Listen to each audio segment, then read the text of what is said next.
الحمدللہ رب العالمین والصلاۃ والسلام علی رسول الکریم اما بعد۔ معزز ناظرین، کسی بھائی نے یہ سوال کیا ہے کہ تنظیم اسلامی کیا اہل حدیث جماعت ہے؟ تو اس سلسلے میں گزارش یہ ہے کہ تنظیم اسلامی جو ہے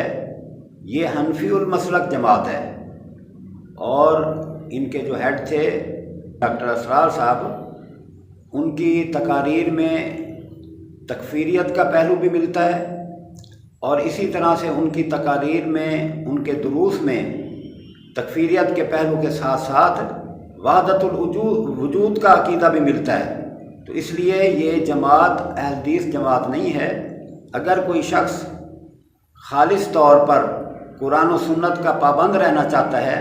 قرآن و حدیث کا پابند رہنا چاہتا ہے، صحیح معنی میں محمد رسول اللہ صلی اللہ علیہ وسلم کا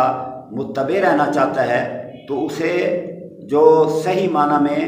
اہل الحدیث ہیں، صحیح معنی میں محمدی ہیں، صحیح معنی میں اصلی اہل سنت ہیں، انہی کے ساتھ ہی اسے وابستہ رہنا چاہیے،